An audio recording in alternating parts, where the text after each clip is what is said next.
Life में सब कुछ बहुत बुरा चल रहा हो आपके और आपको लगे कि मैं बहुत ज्यादा पनौती हूँ, लूजर हूँ, कुछ कर ही नहीं सकती या सकता, तो एक बात याद रखो, हम सबकी कहानी है। हम सब धरती पे आने से पहले हमने रेस लगाई थी। आपको पता है उस रेस में कितने पार्टिसिपेंट्स थे?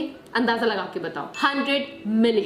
100 मिलियन पार्टिसिपेंट्स थे हमारे साथ रेस में, और उन सबको पीछे छोड़ते हुए, उन सबको हराते हुए हम सब आगे पहुंचे, उस रेस को जीता और धरती पे जन्म ले पाए।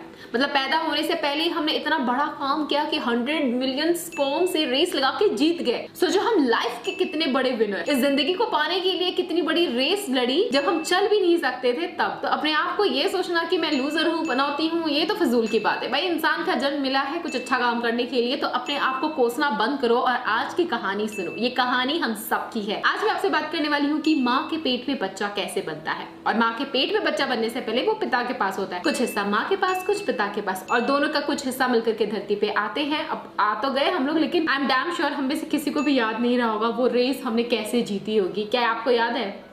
बिल्कुल भी याद, कोई बात नहीं, आपको याद नहीं है, लेकिन ये एक सच्चाई है जिससे आपको मैं रूबरू कराने वाली हूँ। ठीक है, वीडियो बहुत ज्यादा इंटरेस्टिंग होने वाली है, अब तक की आपकी फेवरेट वीडियो बन जाएगी। तो अगर ये वीडियो देखने के बाद आपको थोड़ा एजुकेशन, इन्फॉर्मेशन, नॉलेज मिले तो इस वीडियो को लाइक, मेरे चैनल को सब्सक्राइब और शेयर जरूर करना। आप देख रहे हो बी नेचुरल, मैं हूँ Rekha. Let's get started. Basic से स्टार्ट करते हैं। जब हम लड़कियां पैदा होती हैं हमारे पास बहुत सारे एग्स होते हैं, है ना इंटरेस्टिंग। हम बड़े होते हैं, हमारे अंडे की क्वांटिटी कम होती जाती है। वो कैसे कम होती है? जब आप प्यूबर्टी हिट करते हो, आपको क्या आते हैं? पीरियड्स। पीरियड्स में क्या होता है, आपका जो एक अंडा रिलीज हुआ होता है वो वेट करता है स्पर्म के आने का। अगर स्पर्म उसको अंडे से मिलता है तो फर्टिलाइजेशन होती है, प्रेगनेंसी ठहरती है, और अगर स्पर्म ना आए तो फिर वो अंडा चला जाता है ब्लड के साथ। ये तो आपको पता चल गया पीरियड्स कैसे होते हैं। अब बात करते हैं कि माँ के पेट में बच्चा कैसे बनता है। तो जब माँ के पेट में एक अंडा रिलीज हुआ, मैं आपको एक डेमो दिखाती हूँ।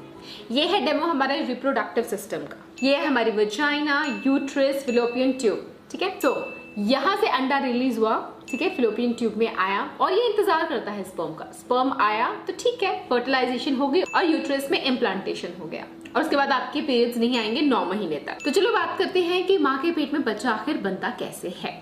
जब भी मेल और फीमेल आपस में सेक्सुअल इंटीमेट होते हैं तब 2 चीजें होती हैं। सबसे पहले जब मेल और फीमेल सेक्सुअल इंटरकोर्स करते हैं तो मेल के अंदर से स्पर्म रिलीज होते हैं, और आपको पता है वो स्पर्म कितने होते हैं? मतलब देखने में आपको 1 चम्मच स्पर्म दिखेगा, पर उस 1 चम्मच स्पर्म के अंदर हर एवरेज बता रही हूँ 100 मिलियन स्पर्म्स होते हैं। Can you believe? 3 idiot movie देखी है तो उसमें जैसे दिखाते ना रेस होती है स्पर्म्स की, वो रियल होता है, ऐसे ही होता है। मैन ने तो रिलीज कर दिया 100 मिलियन स्पर्म, बट विमेन के पास होता है सिर्फ 1 अंडा। इस 1 अंडे के पास सब दौड़ लगाते हैं, 100 मिलियन स्पर्म दौड़ लगाते हैं 1 अंडे के पास पहुंचने के लिए। कितनी नाइंसाफी है ना।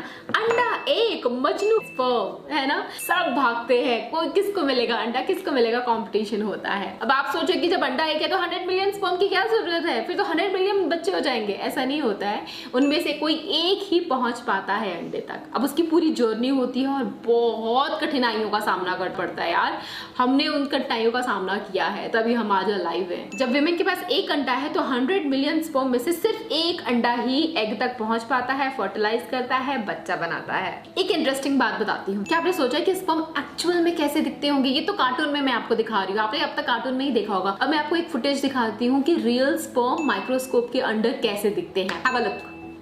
ये जो छोटे छोटे कीड़े से आपको दिख रहे हैं ना, ये होते हैं स्पर्म। माइक्रोस्कोप के अंदर आप देख सकते हो कि कितने सारे स्पर्म घूम रहे हैं। किस किस ने इससे पहले अब तक नहीं देखा था कि रियल में स्पर्म कैसे दिखते हैं? कमेंट करके बताओ अभी के अभी। जब इजैकुलेशन होता है और यहाँ पे रिलीज होता है स्पर्म, तो ये वजाइना के थ्रू होते हुए आगे बढ़ते रहते हैं। इनका ना नेचर होता है एकदम आगे बढ़ना, स्विम करना, आगे बढ़ना, आगे बढ़ के, तो ये आगे बढ़ते रहते एक अंडे की तलाश में। सारे के सारे स्पर्म भागते हैं अंदर। और आपको पता है जो वजाइना है ना, ये वाला हिस्सा, इसका जो नेचर है ना वो बहुत एसिडिक होता है। तो इसका एसिडिक नेचर में ना स्पर्म सर्वाइव नहीं कर पाता है। कुछ स्पर्म आधे से ज्यादा तो वहीं पे मर जाते हैं, आगे बढ़ ही नहीं पाते हैं, और बहुत सारे स्पर्म तो वजाइना तक पहुंच ही नहीं पाते। जैसे इजैकुलेशन होता है कुछ बाहर ही गिर जाते हैं, तो बाहर ही गिर के अंदर पहुंचे नहीं तो फिर वो अंदर जाना उनका मुश्किल होता है, और जैसे ही वो ड्राई होते हैं वो वहीं डेड हो जाते हैं। वजाइना के बाहर वो ज्यादा सर्वाइव नहीं कर पाते, और वजाइना का एसिडिक नेचर होता है तो वजाइना के अंदर भी सर्वाइव नहीं कर पाते हैं बहुत सारे, पर कुछ कर भी लेते हैं। ये ना प्रकृति प्रकृति का नेचर है कि जो बेस्ट है, जो फिट है, वही सर्वाइव कर पाएगा। तो इसीलिए प्रकृति टेस्ट लेती है यहाँ पे। तो यहाँ काफी हद तक वो नहीं पहुंच पाते, आधे कुछ रह जाते हैं, फिर अंदर पहुंचते हैं। अंदर सर्विक होता है, यहाँ पे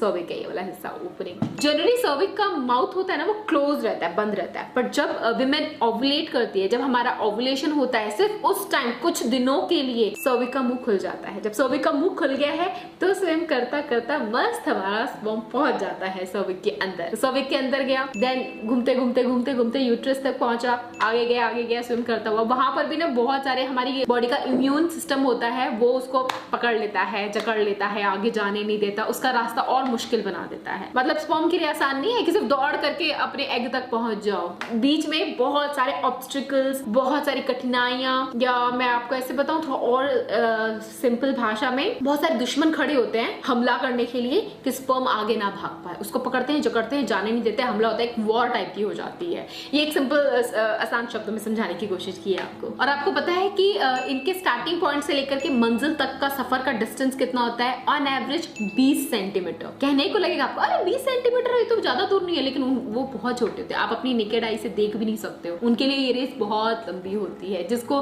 कुछ जो बहुत एक्टिव होते हैं वो तो आधे घंटे में भी कर लेते हैं, बट बहुत सारे दिन लगा देते हैं, उनको कई डेज भी लग जाते हैं अपने अंडे तक पहुंचने में। उसके बाद स्पर्म ट्रैवल करता है, स्विम करता है सर्वाइकल म्यूकस के थ्रू, और इसी तरीके से स्विम करते हुए, लड़ाई लड़ते हुए, जंग में बहुत सारे हार जाते हैं, टूट जाते हैं, डेड हो जाते हैं। कुछ ही पहुंच पाते हैं एग के आसपास। एग वहां पे वेट कर रहा होता है। वैसे मैं आपको बता दूं, स्पर्म की जो जिंदगी होती है वो 2 से 5 दिन तक भी स्पर्म जिंदा रह सकते हैं। ठीक है, एक बार अंदर इजैकुलेट हो गए, वो अंदर 5 दिन तक भी जिंदा हो सकते हैं ऑन एवरेज। बट जो एग की उम्र होती है वो बहुत छोटी होती है, सिर्फ और सिर्फ 24 घंटे ही जिंदा रह सकते हैं, बहुत कम टाइम है। सो अब जब स्पर्म पहुंच जाता है एग के पास, कुछ ही स्पर्म्स होते हैं, ज्यादा नहीं होते, मिलियन में से हजारों स्पर्म बचे होते हैं। तो उसके बाद उनमें फिर से फाइट होती है कि फॉर एग्जाम्पल ये अगर अंडा है तो यहाँ चारों तरफ के स्पर्म अंदर घुसने की कोशिश करेंगे, अपना सर अंदर घुसाने की कोशिश करेंगे, पूंछ इनके पीछे रह जाएगी, सर अंदर जाएगा, सब कोशिश करेंगे। और इस कोशिश में जो कामयाब हो गया, जो चला गया, जैसे ये अगर अंडा है और ये स्पर्म है और ये अंदर चला गया, तो फिर ये जो अंडा है ना एक प्रोटेक्टिव लेयर बना देता है यहाँ पे, एकदम वो आप बोल सकते शील्ड सा बना देता है, प्रोटेक्टिव शील्ड, ताकि बाकी के जो स्पर्म अंदर घुसना चाह रहे हैं, जगह नहीं है, खाली नहीं है रूम, आप नहीं आ सकते, दरवाजे बंद, शट हो जाते हैं सारे डोर्स। सिर्फ एक अंडे के अंदर एक स्पर्म ही जा सकता है। और जैसे ही वो स्पर्म अंदर जाता है, अंदर फर्टिलाइजेशन का प्रोसेस स्टार्ट हो जाता है। फर्टिलाइजेशन होता है, कुछ दिनों में इम्प्लांटेशन होता है, फिर आपको HCG का लेवल हमारे अंदर बढ़ जाता है, तो यूरिन टेस्ट करने के बाद पता चलता है कि अरे प्रेग्नेंट हो, कांग्रेचुलेशन। खैर ये थी माँ बनने की पूरी कहानी। माँ के पेट में बच्चा कैसे बनता है, ये बहुत ही प्यारी कहानी है जिसके बारे में हम सबको पता होना चाहिए। सुनने में आपको जितना मुश्किल लगता है ये उतना मुश्किल नहीं है, पर उतना आसान भी नहीं है। अंडा कब बना, कब ओवुलेशन हुआ, आपको वो ट्रैक करना होता है। स्पर्म की क्वालिटी अच्छी है, बुरी है, वो देखना होता है।